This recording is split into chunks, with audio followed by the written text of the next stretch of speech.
Good morning, Crossroads Nation. Welcome to Minnesota Crossroads.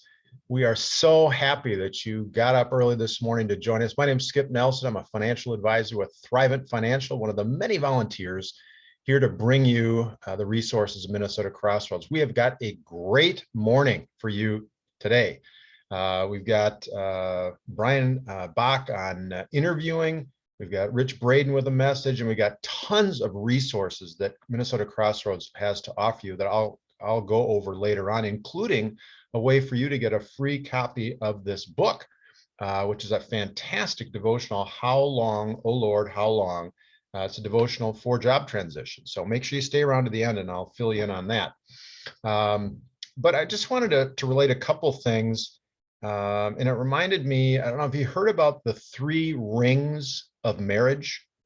You got the engagement ring, the wedding ring, and suffering. No, I'm kidding. Enough about my wife's philosophy. No. But sometimes job transition can feel like suffering, can't it? And I know that when I was looking through this book, there was a chapter on I don't deserve this. And I know when I was in job transition, I certainly felt that way, that I didn't deserve this. This isn't fair. And it really kind of addressed that. It talked about how bad things do happen to good people, right? But it also talked about that bad things happen, way worse things happen to good people than happen to us in losing our job. As bad as it is and sounds, it can be worse. I mean, Jesus alone, right? He died on the cross. He didn't do anything wrong. He didn't break a law. He was killed on the cross. How about John the Baptist was beheaded? Joseph was sold into slavery by his brothers. So it can even be worse than job transition, right? Even though when we're going through job transition, it can feel really, really bad. But it talks about in this that quotes Job 1:21, when it said, "Naked I came from my mother's womb, and naked I will depart. The Lord gave, and the Lord has taken away. May the name of the Lord be praised." And the reality of it is, our job search is everything else in our life, and our jobs are not ours. They're God's, and they're gifts from God. And we need to keep that in mind. And if the gift is taken away, really our choice is not to bemoan that, but to decide how are we going to deal with it, right? Because we get to choose that. We can either let it get us down and quit and be angry and resentful, or we can move past it and make the best of it and move forward and see what amazing things God has in store for us in our next career opportunity. And the thing that I would encourage you is just keep that in mind, that God does have something more amazing for you in store in your next job than you can even imagine. Now, the process might take longer than you're hoping it will.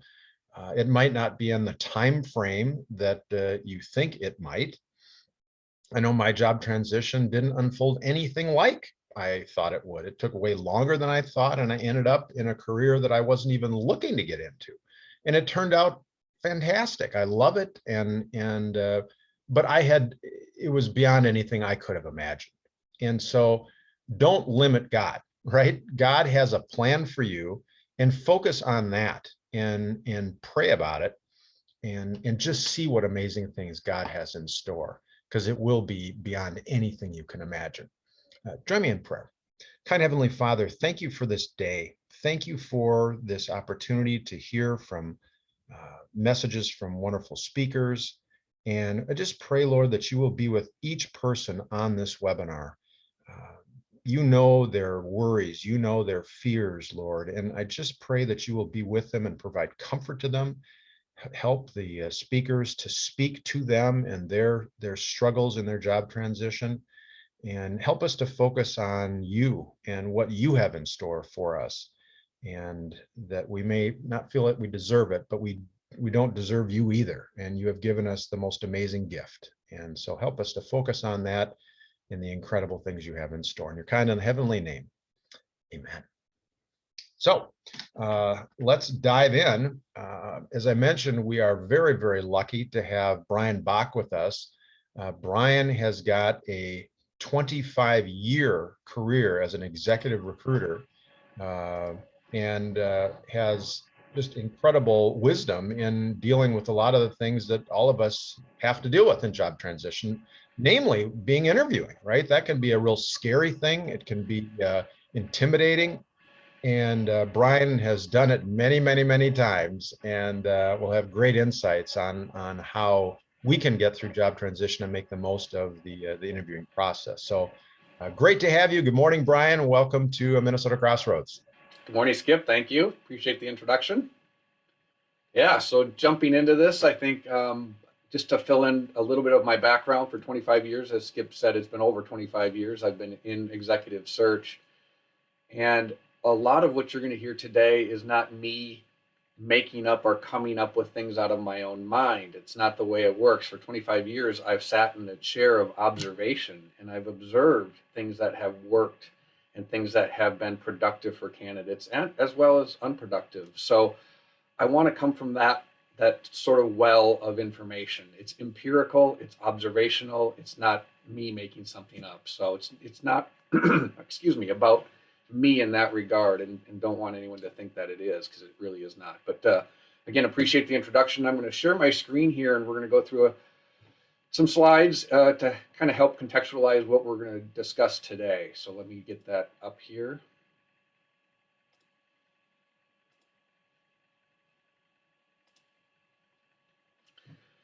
This is just a fun little introduction, I guess. I'll let people sort of read that and take that in. And that is the question. Is this the art of interviewing? Obviously, I'm going to tell you it's not. You probably already figured that out. But let's get into this. So here's what we're going to cover today. First of all, we're going to define what is an interview. Ironically, this is foundational. The definition of what we're doing is foundational. And if we get it even slightly wrong, we're not going to perform well. And most people don't define this properly. So we'll talk about that. Then we're going to get into attitudes and mindsets of an effective interviewer. Again, a lot of this is going to be nuanced. I'm not talking about necessarily walking into an interview negative or complaining about your past experiences. That's not really what I'm talking about with attitudes and mindsets. We'll get into what I mean there, and what I've observed to be very effective. And then finally, we're going to talk a lot about execution. How do we do this? How do we become one of the top 2 to 3% in an interview? Interview candidates are, in any process that I've ever been involved with, search process, there's a bell-shaped curve of candidates. There's the 2 to 3% that really stand out, 2 to 3% that really fall way short, and most people sort of do the same thing. And it's the 2 to 3% that are always going to get the offer. But I would say to you that 96% in the middle are probably going to be somewhere in there is probably the best candidate, but because they're not approaching the process in an effective way, they don't show up that way. So we're going to talk a lot about execution. So human flourishing, I know I mentioned that, knowing the human value of work, the why, it becomes sort of it helps us when we understand why we work. Why are we put here to work? When we kind of can rest in what that truth is, it helps us to approach this process. That's going to touch on some things about mindset and attitude. So we're going to talk a little bit about human flourishing as well in the context of work. So let's get started. So let's define an interview. What is it? And I like to share this little anecdote, this little story about two individuals. They're best friends. They were in college together, and while in college, they sort of came together around their passion for biking. They would do it all the time. They were very competitive individuals. And if we fast forward in their lives 10 years after college, one of the individuals calls their buddy and says, "Hey, our community is having a bike race. Would you like to participate?" And of course, the person says yes. So on the day of the venue, or on the day of the event, they show up at the, they pack up their bike and they show up at the venue. And as they're unpacking their bike from their vehicle, they notice something very peculiar. And that is everyone around them is unpacking mountain bikes and they have their 10-speed. So we can define a bike race in broad terms. And if we don't sink into the nuance, we're not setting ourselves up for success. The person with the 10-speed probably isn't going to perform well in that race. And if we don't define in more nuance what is an interview, the same thing's going to happen to you. So let's define this well. And I'm going to ask for a little participation if people are just in your mind willing to think about this and give this some thought. So I want to know what you think. So what is an interview process? Let's see what some of the options are. Is it a series of academic or scientific exercises, assessments, verbal and written tests, etc., that you have to sort of pass? Is it that? Is it a sales process? That's a popular one. A lot of people think it is. I have to sell myself. That's a popular notion. Maybe it's a combination of the two. That seems like it's encompassing everything. Is it that? Is it a combination of academic, scientific assessments, tests, and a sales process? Or is it something else? And if it's something else, what is it? Can you conceive in your mind right now, what would it be other than those first two things? Not easy to come up with what this is. But this is what I'm going to try to explain to you and show and demonstrate to you about definition.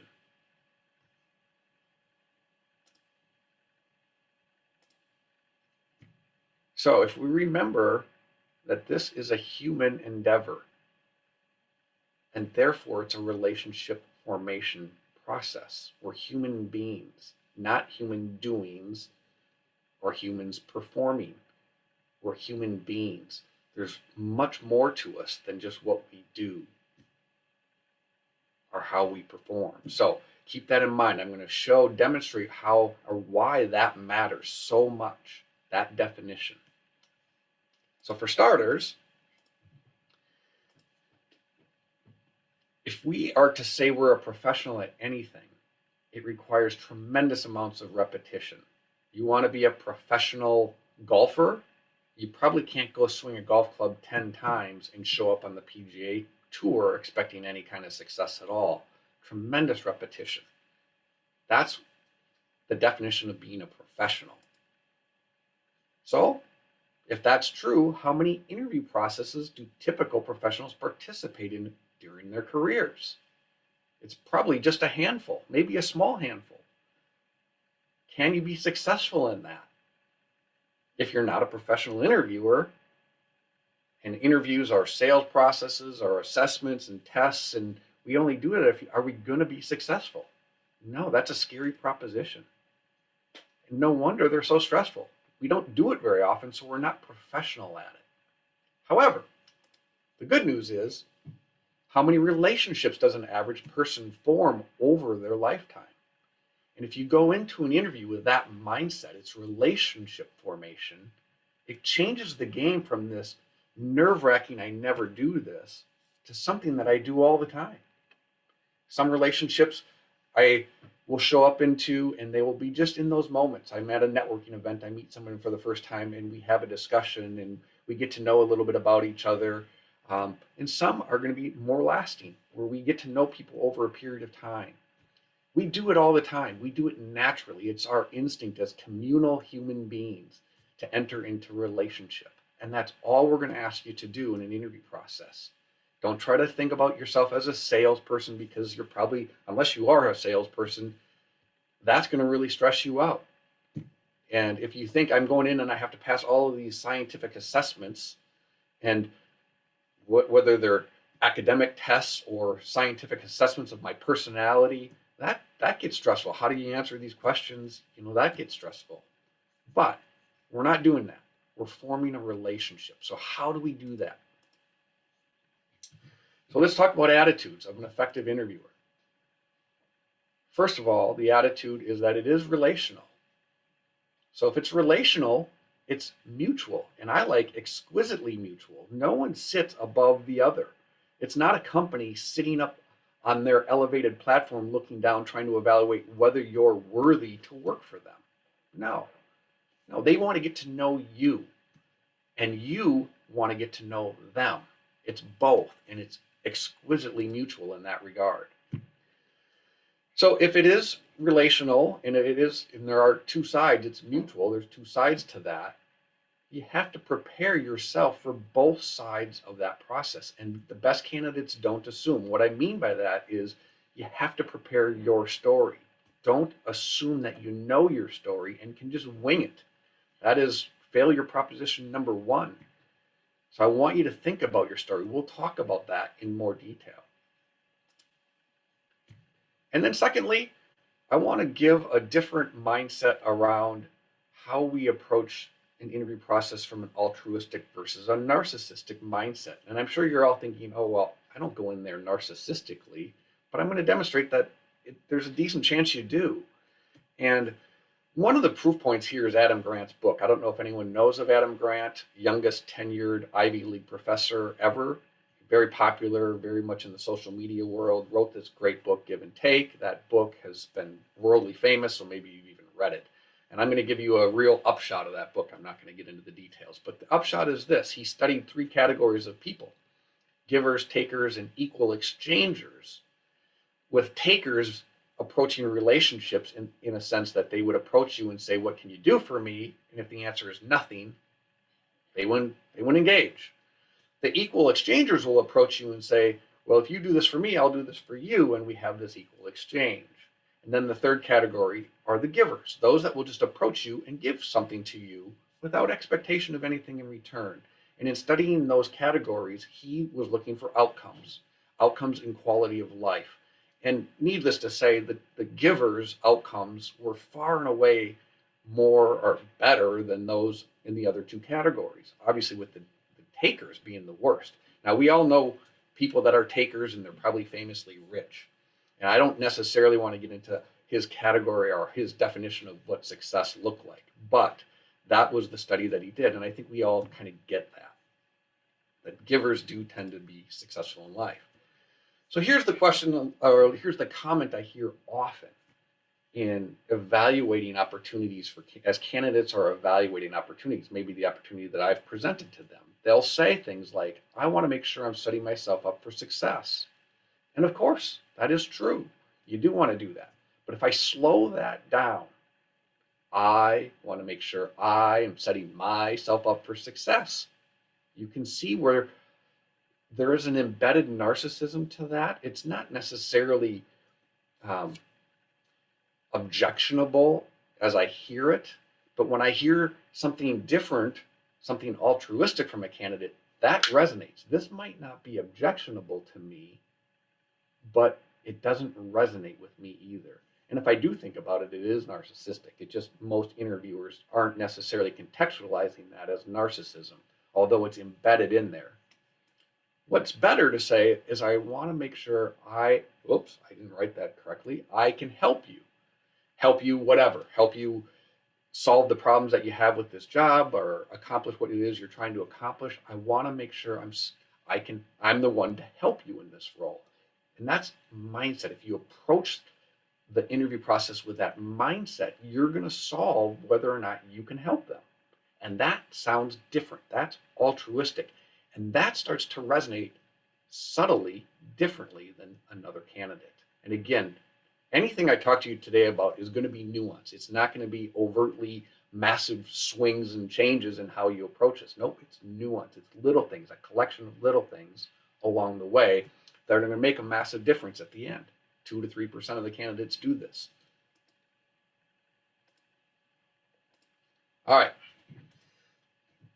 Interview processes are severely time constrained. I'm asking you to build a relationship with somebody over the course of hours, and not just a superficial relationship, something much deeper. How do you do that? That is the million-dollar question. So we're going to give you some tools to do that. So learning how to drive the greatest relational impact in time-constrained environment is difficult at best. And by the way, everything I teach you, we teach our clients too, because our clients don't do this either. Our clients behave typically the exact same way candidates behave in the interview process. We'll talk a little bit about that. So the point being, don't expect the company to reciprocate your approach, and it doesn't matter. You go in with the approach and you will stand out differently in the interview process. So it starts, tool number one is be a great storyteller. Sounds simple enough, maybe, maybe not. But the reality is this: the thing that distinguishes human beings from all other living organisms is we tell stories. Stories compel us. They motivate us. They inspire us. They clarify. So they bring distinction. So if you understand what stories do,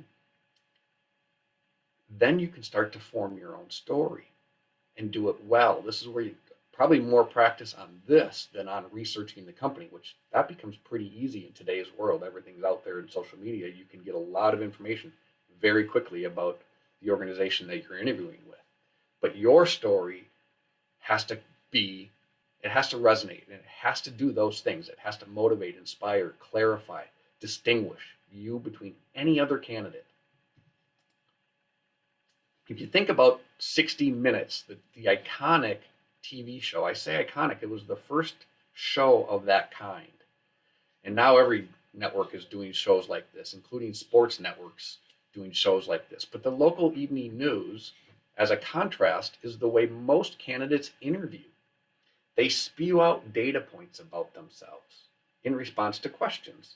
And those questions are more often than not eliciting data points. And so that's what you give them, right? Yes, I've done this. I implemented that. I used that software. I had this success story or star story. I did that. I did this. So it's a lot of the what's, and it's just spewed in data points back to an interviewer. And as much as that's all the interviewer is, for the most part, asking, it still leaves that interviewer feeling bored, not inspired. And so let's distinguish that local evening news from a content perspective from 60 Minutes. 60 Minutes dives into the story, and invariably it's the story about the people that are involved. And when we get to know the who those people are behind the story, now all of a sudden it becomes very interesting. We can all sit around on Sundays and watch football games all day long and be excited about that. But when you go into a story of an athlete and about their background and everything, all the challenges and everything that they've had to that starts to become far more interesting than just the game itself. And it elevates the game. 60 Minutes captured that in a very unique way and has become that iconic show that's been mimicked over and over again. 60 Minutes is really, the founder of that show is fascinating. He pitched that show for years and years to all the networks, rejected every time. Finally, CBS gave him a chance. And obviously we are where we are with that show to this day. So 60 Minutes actually did a story on him, and it was so compelling, like everything else they do. So storytelling, Walt Disney, he's an iconic American storyteller. And he didn't even originate the stories, right? He acquired them, the Grimm brothers. He acquired the stories. He knew how to package them, even retold aspects of them. And understanding the power of stories, he knew he was onto an empire just by being a storyteller. And so I want to compel you into your own story. How do we do that? We're going to continue to flesh out those tools. The next tool, so storytelling. Understand who you are beyond simply what you have done. I know you've all probably heard star stories, and those are good. And you have to understand those stories of success and be able to articulate them well. But it goes beyond what those stories are. You have to dive into, how did you do what you did? How did you accomplish what you did? Why did you make choices that you made? If you get into those hows and whys, now you're starting to become distinct. And they don't have to be theatrical or dramatic. No, they just have to clarify and distinguish. That's what matters. Now you, as a who, start showing up. Not simply, I did this, I did that. Nope, everyone does that. Companies are going to do that too, by the way.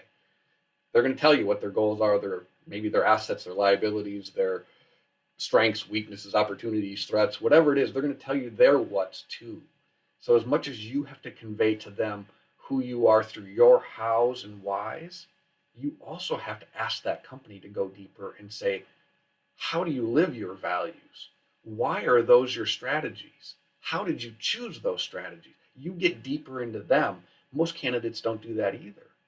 So think hows and whys as a tool, as part of your storytelling, and you'll go deeper, quicker. And that's the efficiency aspect of what we're trying to accomplish in an interview, is efficiently get to know who you're interviewing with and allow them to get to know you. That's the mutuality of this. I say be authentic and unapologetic. Again, I don't want you to think drama. These stories don't have to be filled with drama or theater. They just have to be real. That interviewer desires to know who you are, whether they know it or not. They desire to know who you are, not just what you've done, even though most of their interview processes are just going to be about what you've done. Don't be offended by that. So I say be authentic and unapologetic. We've all failed, right? So you can't be afraid of those failure stories. In fact, I often ask a live audience, what most defines you as a human being, your successes or your failures? Which ones define you most? And everyone universally answers, my failures. They're more formative in a human life. We learn from failure. In fact, most success stories are successful only to the degree that they've overcome great challenges, maybe even failures. That's the definition of success. It's overcoming something. So we just want to rest in the starry-eyed success, and outcomes really doesn't distinguish who you are. Everyone can do that. But if you show that journey, again, it's the athlete on Sunday that we see having success. But once they share their journey with us, now we start to see them differently, more clearly, different than the rest of the players that we're watching on Sundays.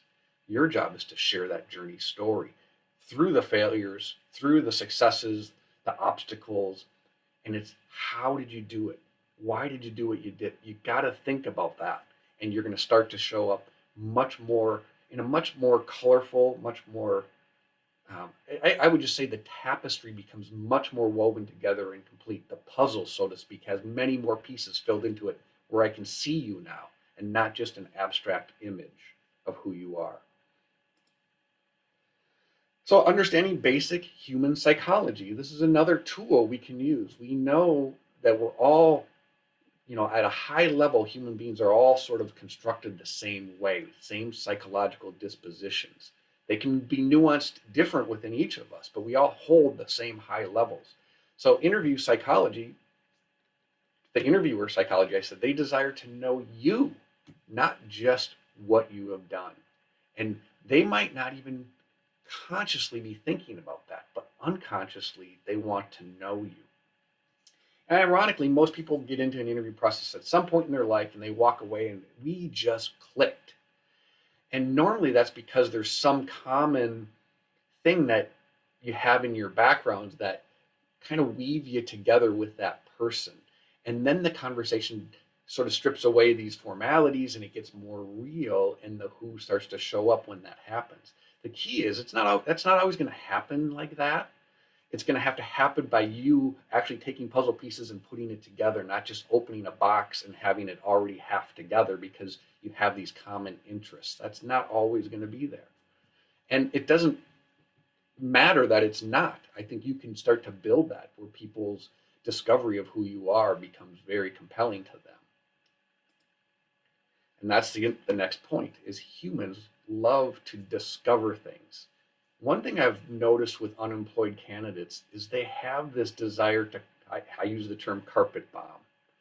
And that is, they want to tell you everything that they've ever done and all of the amazing things that they've done in one sentence, in one flowing narrative that just goes on and on and on and on and on and on and on. And that sort of robs the interviewer of something that's intrinsically valuable to all of us. And that is, I want to discover who you are. None of us like to be told something. We like to discover it for ourselves. We don't like to be told how to do something. We want to learn for ourselves. Those are human instincts. Now, granted, we all are mature enough, hopefully, to say, yeah, I can learn from you.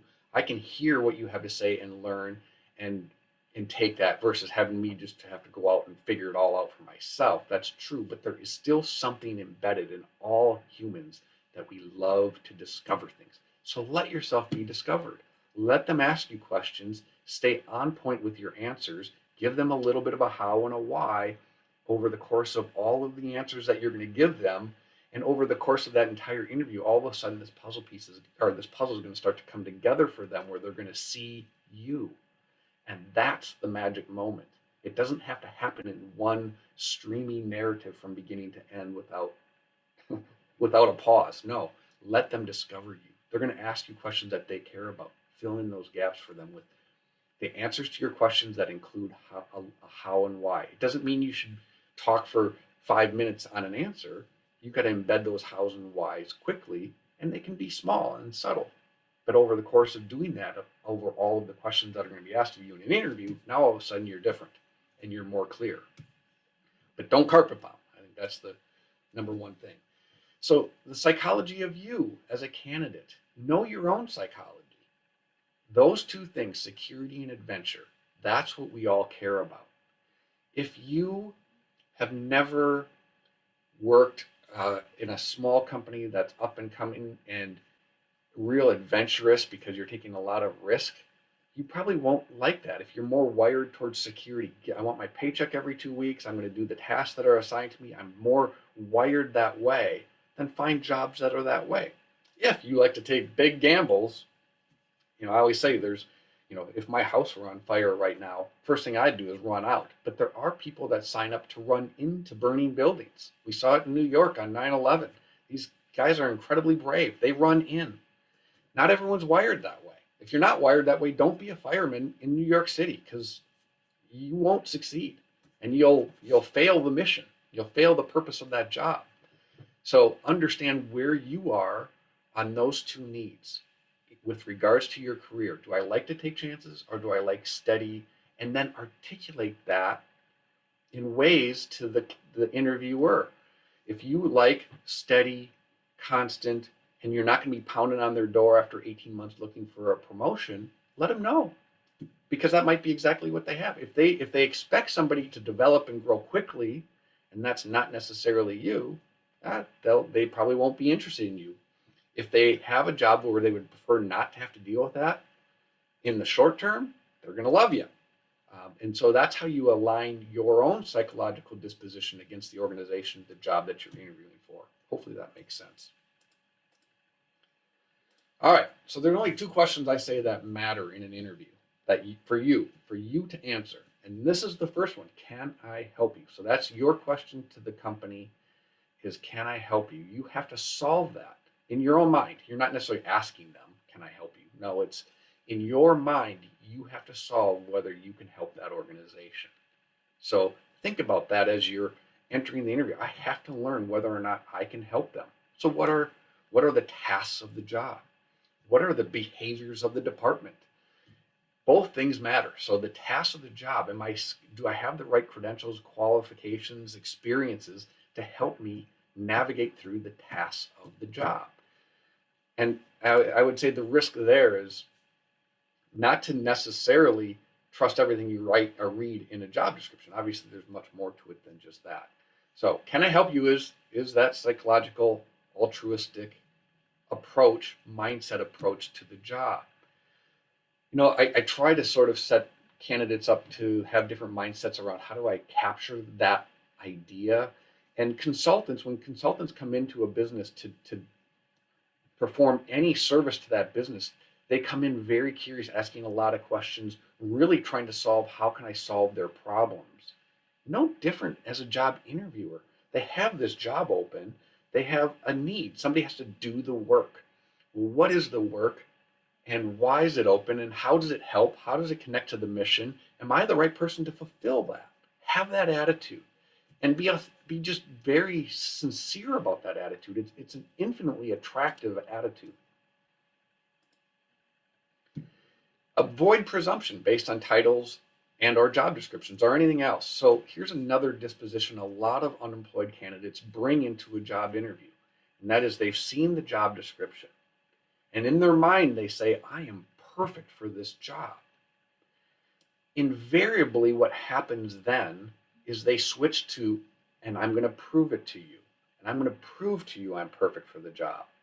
I think we've all grown up throughout the course of our lives. Maybe if we all sort of backtrack to high school, there was always that one kid that, maybe I'll use a guy because that's what I am, that tried to prove they were perfect to all the girls. I'm the captain of the football team. I get straight A's, and I'm this, I'm this, I'm this, and trying to prove to you why they're perfect for you. And that's the same thing that a lot of candidates do when they see that job description and say, I'm perfect for this job. The anecdote to that is to apply the virtue of temperance. Temper that desire to tell them that. You can tell them, I've read the job description and it really seems to align very well with my experiences.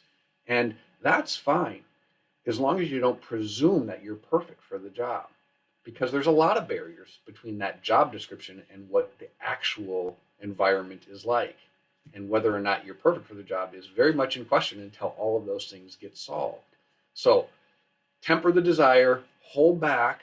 You can express interest, express even enthusiasm, but fall short of I'm perfect for the job. That's where it goes south for candidates. The next question is, do I want to? And in other words, do I want to help you or work for you?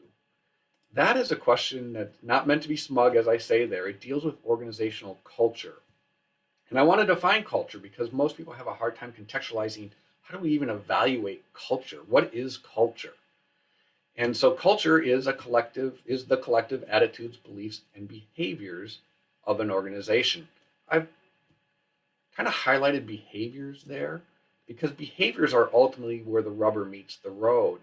I mean, behaviors are formed by attitudes and beliefs, and then out of those attitudes and beliefs, we behave certain ways. And that can be objectionable to us if the way a company behaves is different than what we want in an organization. A simple example would be they're a very hands-on, micromanaging, autocratic leader.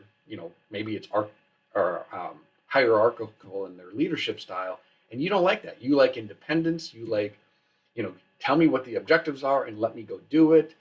So understanding how they behave, what does that look like and feel like, should inform questions for you about them. And understanding that you're trying to drive at how do they behave, what are their attitudes, what do they believe, and it's not believe about faith, and it's beliefs about the business, the organization, how it sees the world, how it sees its customers. So what its purpose is in the world. That's what you're trying to figure out. And then how do they behave according to that? And so let that cultural idea inform a lot of the way you're going to ask questions of them.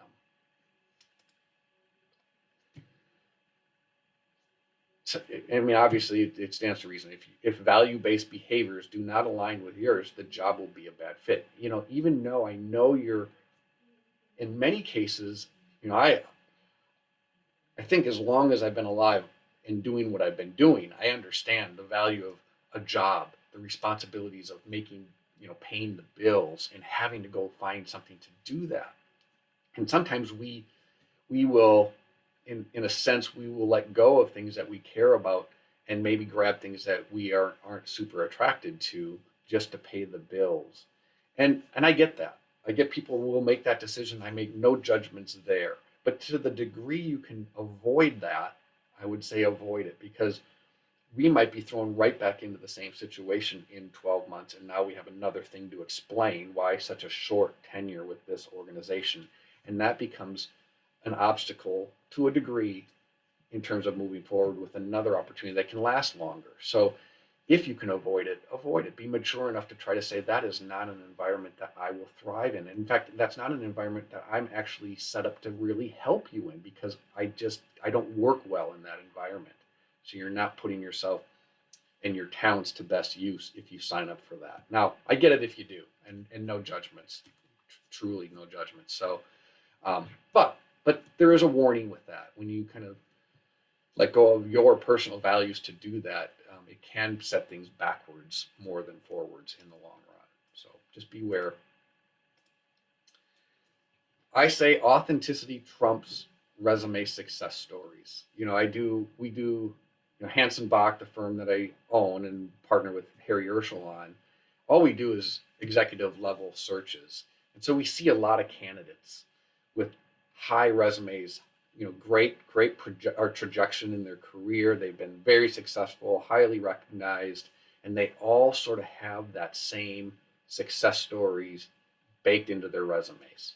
And I would say what's infinitely more attractive is when they are authentic. It's not about who has more great success stories. It's about who's more real. And that is the thing that is attractive. So authenticity trumps resume success stories. By the way, so if you do lack authenticity, you likely won't be trusted anyway. You're not going to get the job. So authenticity does matter. And this is, when in doubt, I always say, quote Dr. Seuss. So today you are you, that is truer than true. There is no one alive that is youer than you. I love Dr. Seuss, so there you go. If we can't get Dr. Seuss baked in here, it probably isn't good. All right, let's move on. Just reading some comments here if there's any questions. Human flourishing. We did talk a little bit about human flourishing. I'm just going to check time where we're at. Okay. And the lemonade stand. So human flourishing is something that I think if we understand that, it also creates a mindset. So we are all made for work. Adam and Eve were to tend the garden. They were put on the earth to tend the garden. This was before the fall, so they were put there to work. So you're put on this planet to work. And it's not for God's sake. He constructed us to work, but not for him. He doesn't need anything from us. So therefore, it's for our sake. So human beings feel most self-actualized when in service to others. This is the why we work. So if that's true, we feel most self-actualized when we're in service to others, then it stands to reason, if we understand that, we have to understand what were we given, what talents do we have that we can put in service to others. Again, there's altruism in that mindset. I love the mindset. I actually sat in a CEO symposium. I sat next to Bill George, former CEO of Medtronic, currently teaching at Harvard. And I made this comment: human beings are most self-actualized when in service to others, to the group, at which Bill grabs me on a break and he says, "Where did you get that quote? I would love to use that with my class." And my answer to him was, I didn't get it from anywhere other than it's just a truth of our human existence. I said, you can use the quote and you don't need to quote me because it's just a truth to who we are as humans. And so you've seen possibly a big movement in this corporate Fortune 500 CEO realm of trying to create purpose.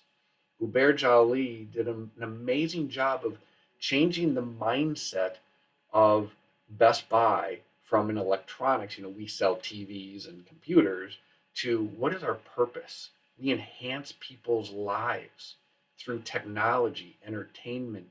He grasped at this, why people work. And if you can do that personally, you don't need Best Buy to tell you that, or Uber, you just need to understand that. You will approach how you bring your talents into the world with a much more altruistic perspective. And it'll also inform how you question companies and how you share your story, your hows and whys. Understanding all of that, you will be, again, that tapestry starts to get woven together of who you are, and it will be different and maybe subtly different, but infinitely better, that top 2 to 3%. So understand those. It is the way we're constructed, those human things about us. I like this. Think of how children with the lemonade stand feel when they are raising money for a cause. I mean, we all see the enthusiasm when they get, the news media shows up and interviews them, and they're just on fire for this cause. And that's, we can all be that way in our jobs if we just have the right attitudes. There's going to be bumps in the road, there always are. But if our attitude is still, we're doing this for this purpose, this reason, then we can navigate those struggles much more effectively, including the struggle of trying to find a job. You will be infinitely more attractive. So there's the mindset, a belief that your talents can serve others. Here's some important attributes I just want to run through pretty quickly. Obviously, we talked a lot about authenticity. These attributes I'm sharing with you because to the degree you can sort of bake them into your stories, your hows and your whys, it will awaken sort of the person that's listening to your story, because these are all sort of the talking points in the world today. Authenticity, learning agility. Liz Weissman, who wrote Rookie Smarts, that the premise of that book was really a following of her own personal journey through, I believe it was Oracle, where she was thrown into departments that she had no knowledge of. And in that world of not knowing, she was put into a department to solve their problems. So her manager said, I want you to go into this group and solve the problems. I'm going to butcher this for brevity's sake. And she said, well, I don't know anything about what they do. And he said, that's okay. I think you'll solve their problems. So she does it, begrudgingly at first. But what she did, she was a rookie. She defined herself as a rookie going in there. And the way she solved their problems is she brought infinite curiosity to what she did. She didn't come in with any emotional, relational, predisposed baggage. She came in as a clean slate, asking a lot of great and relevant questions, and then was able to see clearly what the barriers were and then solve the problems. And so she makes the point in the book that you have to be able to adapt quickly because the world is changing so fast. She was thrown into areas she knew nothing about and was able to solve problems because she could learn quickly by being curious, asking great questions, not bringing emotional relationship baggage to the situation. So if you can share stories where, this is how I did this, or this is why I behaved the way I behaved, that sort of reflect learning agility, that'd be great. Everyone's hearing about emotional IQ. Can you read others well? Can you include stories? This is how I was able to do that because I was able to read the room and understand what people's challenges, their unspoken challenges were, and getting sort of behind or peeling back the onion on that allowed me then to solve the problem. So again, how do you tell your story with regards to these attributes in the world today? So self-aware. Are you aware of how you behave, why you behave the way you do, of those nuances that are distinctive to you that no one else, if you just want to say what you've done, you're going to put yourself in a category of everybody else in the interview. Like I was mentioning earlier, all the resumes we see all look great. And it's all of these whats that these candidates have done in their lives. And invariably, when a candidate does that to me, I'll say, those are all great whats. But just so you know, the next 5 candidates to come and sit across the desk from me are going to have the exact same whats. Nothing's distinctive in that. So you have to be self-aware of how you behave, how you do what you do, why you do what you do, and systematically convey that through the answers of interview questions. Not long narratives. You have to be concise, which makes it very challenging. To bring things into a concise answer is hard and needs to be practiced. So adaptive to change. Obviously, the world is iterating faster than it's ever iterated before, and that's not going to change. That's actually going to keep picking up speed. So you have to be adaptive to change. So stories around how did you adapt to change that were happening fast to you can be relevant. So again, hows, whys, with these attributes. I have that last one on there. It's sisu. If anyone's finished, you'll know what that term means. If you're not finished, you can look it up. There's a lot of study around this, sort of positive psychological studies around this term and what it means. And the upshot is it's fortitude, grit, determination. Those things, I would say our society seems to be getting weaker. And those things are super attractive in the world today. Fortitude, determination. You know, when the bullets start flying, do you jump out of the foxhole and run backwards, or do you stand in there and keep fighting and fight through all the challenges and the bumps in the road that are invariable in our human lives and our human experiences? Don't let yourself be perceived as someone that's going to run. Demonstrate through your stories, you know, where you had to sit in there, stay in the foxhole despite this oncoming rush of an army coming at you. Probably a terrible analogy in today's world, but that's the one I'm going to use. And Sisu really was actually born out of Russia invading Finland and Finland fighting back, and that was the term that came out of their fight. So happening again today, just ironic, but and tragic, of course. But anyway, so those attributes, to the degree you can build them into your hows and whys and your stories, will certainly help you stand apart from the rest of the, you know, again, we're after that 2 to 3% that do this naturally. They have naturally done this. So that's your job, is to build that into your story. So in summary, remember, it's all about human relationships. It's about the who. And it's not just about you allowing them to discover who you are. It's you discovering them in the exact same exquisitely mutual way. Get into their hows and whys as much as sharing your own. There you go. I cheated. So your greatest device in forming the relationship is professional, authentic stories. Know how to tell stories. And again, I want to caution about the long narratives. So a story is going to unfold in a lot of small answers in an interview process. And we're going to try to slip in a how or a why into all of those answers. Interviewing is, you know, if we do liken it to a test, you already have all the questions. So if you have the questions on the test, is it not wise to look at those questions and prepare? Yes. Every one of those questions that you can see, Google them, answer them in your mind, or better yet, write out answers, because that'll force brevity. Write out answers and include a how or a why, every one of them. And those little snippets of how or whys are just like more puzzle pieces that are getting in. If the what answer is a single puzzle piece, the how or why will be 5 or 10 puzzle pieces every time you do that. It gives them more, and that more is infinitely more. So know how to tell your stories, practice the hows and whys, and seek to understand theirs. There you go. Appreciate everybody's time. Again, I'd be happy to connect with anybody on LinkedIn, so feel free to reach out. And if you have any questions or would like to discuss anything personally, let me know. At this point, we're going to turn it back to Skip, and we will hopefully see all of you around. I wish you all the very best. I'm going to share my screen here. There we go. Hopefully Skip's not abandoned us. If he has a... Oh, we have Rich. Maybe Rich is next in line for us. Rich, Hey, I'll turn it over to you. I appreciate it. And again, good luck, everybody. And hopefully our paths will cross down the road. Thank you. Skip, you want me to dive in or wait for Skip? Skip's Go on ahead, mute. Rich. Okay. Hi, everyone. Brian, thanks. I caught about 10 minutes of your presentation. It was excellent stuff. Appreciate it. So hello, everyone. My name is Rich Braden. I'm on a ministry team here at Crossroads and have been working in the group for quite some time. Run a lot of small groups.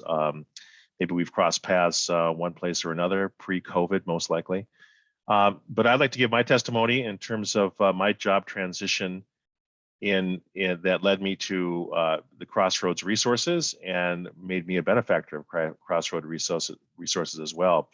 And I have kind of scripted this, so if I look like I'm reading something, I am. So please bear with me. But so just very, very happy to be here today and to really share, my testimony around career transition. I first encountered Crossroads by its founder, David Sparkman, who was a former senior vice president of human resources at United Healthcare.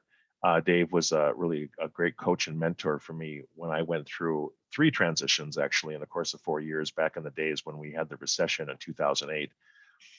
So basically, to give you the specifics, between 2008 and 2012, over 4 years, I did go through 3 transitions. One of those opportunities that I went into required relocation out of state, only to return back to Minnesota 8 months later to begin a new job search process all over again. My job searches occurred during the worst global recession in history, so they say. With my investments plummeting in value like everyone else's in the world, I experienced a roller coaster of emotions. Fear and anxiety were at the top of the list many days. Despair, desperation, on occasion, thankfully, joy, and of course, victory and elation when I would finally connect with a great opportunity and close a job offer. For me, a job search meant being in relationship with others. Brian certainly stressed that in his presentation. People help people they like and trust. I spent the majority of my job search effort forming trusting networking relationships with others, and it really paid off big time. My daily goal was to meet with or connect with someone that could help me with my goals and not necessarily get me a job. And that's really important, I think, to understand. I concluded that the only thing networking really guaranteed me was more networking. So that constant processing and cycling new relationships was really, really important to my end point of getting a job. I would say don't get caught up in the idea to only network with people who have a clear line of sight to a job. That will only lead to frustration and very few meetings. In fact, one of the things I tell my folks in my classes when it comes to networking is at the end of the day, when you finally land your opportunity and you look backwards, you would never be able to planfully look at that line of relationships that got you there, because it is relationships, and I could have predicted that going forward. That's how circuitous networking is. God just leads you through these relationships, and suddenly, one day you land an opportunity, and relationships are generally at the core of that effort. So being out of work gave me time for learning and reflection about my spiritual life, in particular, my relationship with my Savior, Jesus Christ. I let our relationship get stale over the years, and that was a huge mistake. Over my 4-year journey, my relationship with God matured immensely. I relearned the importance of surrendering my life to a higher power and not to rely on my own actions to control my destiny. I relearned to internalize the gospel and be faithful to His word, communicate with God through prayer, and most importantly, to focus on the needs of others. Again, something that Brian has stressed very, very well.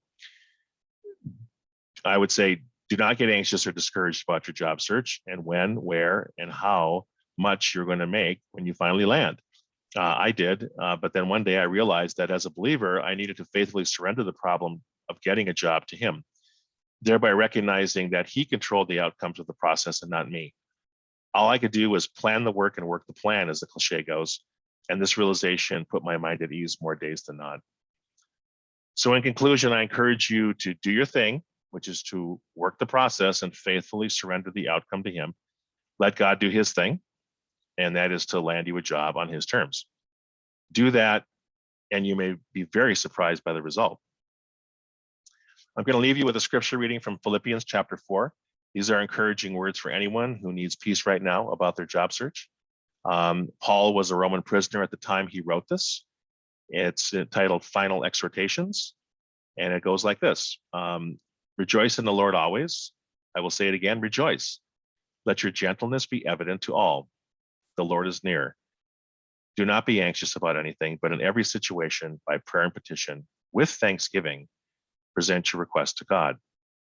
And the peace of God, which transcends all understanding, will guard your hearts and your minds in Jesus Christ. I know what it is to be in need, and I know what it is to have plenty. I have learned the secret of being content in any and every situation, whether well-fed or hungry, whether living in plenty or in want. I can do all this through Him who gives me strength. So I thank you very much for listening to this, and I wish you the best of luck. And certainly if I can help any of you in any capacity, please reach out to me as well. My contact information is on the website. That's it. Skip, I'll turn it back to you.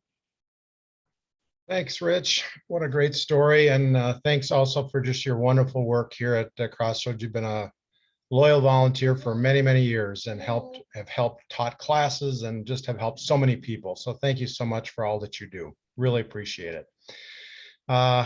And thanks also to Brian. What a great message. Hopefully you've garnered something from them today. I know I took a lot of notes myself, and I'd like to relate a little bit about the many resources that Crossroads has for you in your job search. It's a challenging time, as we all know, and the message that I've got is that you're not in this alone. I know in my job search, I sometimes felt that way. I didn't really know what to do, and just the insights that Brian shared this morning about just the interview process. And I was focusing on, telling all the stuff I had done and blah, blah, blah, and not really addressing a lot of the things that I should be. And so there are resources to kind of help us understand not only how to do interviews, but how to do a job search. And so you're not in this alone. We basically are based in 3 churches. There's 3 Crossroads groups in Minnesota here. The main one at Grace Church in Eden Prairie, but we're also at Woodbury Lutheran and North Heights Lutheran. And those groups have in-person groups when we're meeting in person, but right now, since we're virtual, everything is done virtually. And so you can join that way. Really important that you get on mncrossroads.com. That is your resource for everything you could possibly want through Crossroads. Jobs, resources, events that are going on. And there's a lot of events. And so make sure that you get on there and keep an eye, because there's a lot of things going on and you don't want to miss them. On a weekly basis, there's Networking with Grace. Every Thursday, basically after this event at between 9 and 11, there's a networking group that will help you make connections at companies that you want to get into or whatever, run by Wes Roper and Wes Tang. The Wesses do an incredible job, and it's one of the best networking groups in the Twin Cities. So you sign up just like you did for this event, go onto the online, and you can sign up, and it's free, but a great opportunity to network. Also, we got one-on-one coaching available online anytime. So you can reach out. I'm a coach, Rich is a coach. There's about 30 of us that are coaches that are available to you for whatever you want. You want to read over a resume, or you want to talk about interviewing or whatever in your job search. We're there for that. Don't hesitate. And also, we're big believers in prayer. We don't want you to have to again, feel like you're doing this alone. And so there are people praying for you, even if you're not asking for it. We've got people praying over the job search of people in Crossroads. So if you have a specific request in that regard, please don't hesitate to do so. And then we've got online classes. There's an 8-week class that takes you through literally every aspect of the job transition process, from attitude to networking to negotiating your salary to resumes, everything you can possibly imagine. And the next class is starting on the 17th. So make sure, if you're interested, get signed up. We got new classes being added every month. And so sign up also in the same venue that I've referenced earlier, that you sign up for this class and all. But it's a great resource to kind of give you a blueprint of how to do this job transition thing. And I know I found it incredibly helpful, so don't miss that. Also, make sure you join the LinkedIn group, MN Crossroads Career Network. Again, a great resource for ongoing events, for just things that are going on, and also our alumni are tied into that. So there's thousands of people that have been through this program, and they're all on there too. And so you can reach out to them as far as contacts that they might have, or advice or counselor, and it's a great resource. So make sure you don't miss that. And another one, this is new, but fantastic, that presentations like you heard this morning with Brian are amazing and just packed with information. I know I was taking notes, but I missed stuff because I was just so much to write down. Well, Brian's presentation and many of the presentations are on our YouTube channel. So you can go back and rewatch Brian's presentation if you want to fill in some blanks, and take a look at all the many presentations that are there on incredible topics of all different things, for specifically in job transition, and some more general of just being a better person or business or whatever it might be. but great resources, and you can watch them whenever you want. So get some popcorn and sit down, and it's a great Friday night, right? But also we've got other resources available. And as I mentioned, I work for Thrivent Financial, and we're very privileged to have been partnering with Minnesota Crossroads for many, many years. And just a privilege to do so. What Harry has done and all the volunteers at MN Crossroads is incredible. I benefited from it in my job transition, and thousands of others have benefited from it. So we've enjoyed supporting that effort. And I put together some workshops that we offer every Tuesday. You can sign up again on the website regarding the financial aspect of job transition. It can be a little scary, and there are very specific strategies that you should implement when you're in job transition. And if you don't have a plan, a specific plan, you should. And so feel free to sign up for those classes, and I would be happy to take you through that part of the journey. As has been referenced, there are many, many people that Harry has assembled to bring Minnesota Crossroads to you. And we've all got different backgrounds, we've got different abilities, different perspectives. And so reach out. We are here for you, and great resource. I know I've enjoyed meeting many of these people, and they're just amazing folks. The three churches that I referenced earlier, if you don't have a church home, reach out to one of them. They've got both in-person and streaming services on Sunday morning and stuff. And that's a big part of the journey of job transition is making sure we've got our faith journey in line also, because it'll help, as Rich referenced, we can grow in our faith a lot of times through trial. We turn to God when everything's going great. We don't need him, right? We got everything handled ourselves, so we think. But utilize that opportunity to grow in your faith. And if you don't have a church home, any of these three would love to have you. So that gives you a little idea of some of the more specific things that Crossroads have. I referenced the book that I used in my devotional earlier, the book, How Long, O Lord, How Long? A devotion put together specifically for people in job transition. And Crossroads has arranged that you will get a copy of this. Make sure that you signed up for this event. And those that have and provide us their information, we will send you a free copy of this book.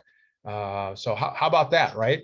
Can't beat free, but it's really, really a wonderful book. And Dale, the author, wrote it based on his experience of job transition, and just kind of what he learned in the process. And so it's a wonderful book, and you will certainly enjoy it. So make sure we have your information so we can send you that book.